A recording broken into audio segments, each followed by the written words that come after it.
ubuzima bw'umuntu habamo byinshi by'amayobera, dore uravuka ukarerwa ugakura ukamenya ubwenge. Ubuzima bw'umuntu habamo byinshi by'umunezero, guhura n'urukundo ugakunda ugakundwa no kurushinga. Uwamahirwe asendereje imigisha, ni urusarura imbuto akazireba akibona ifoto, yahirwa akazirerana n'umukunzi we.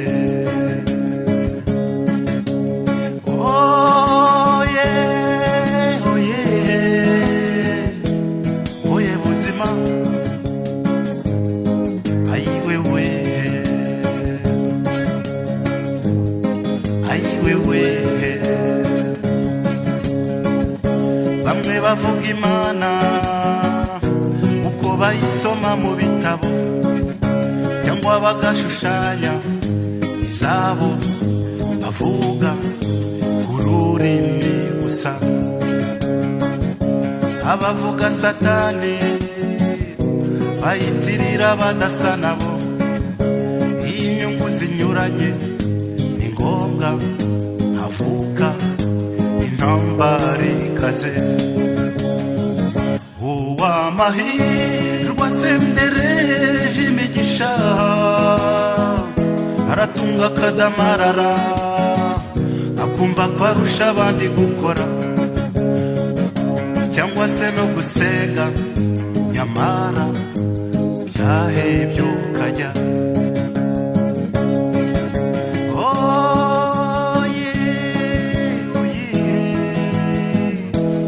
Oye buzima, ayiwewe, ayiwewe. Mu buzima bw'umuntu habamo ibyago n'imibabaro, n'ubuhemu bukabije mu mico no mu mibanire. Mu buzima bw'umuntu habamo byinshi bitabarika, nta munsi usa n'uwundi, izuba buri munsi rirasa ririshya. Kambere muntu kuki utuburabuza, kuki kiza gitsindwa, ikibi kikambuza amahoro.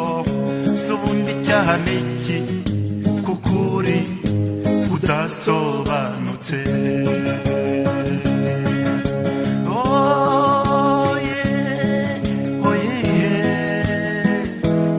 Oye buzima,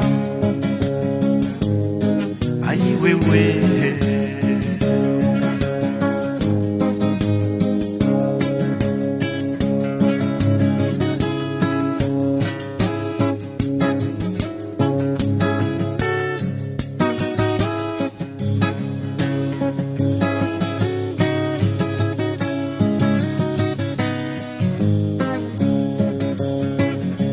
Ubuzima bw'umuntu habamo byinshi tudategeka, Imana na Satani, ibyago cyangwa amahirwe.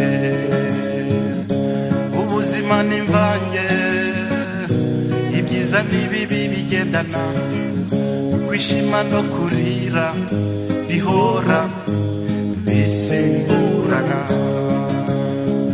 Wibabara utinde mu mubabaro, hari ikiruta ibindi, menya ko niyo bavuga ijuru baba barota ubuzima kubera ko nta kiburuta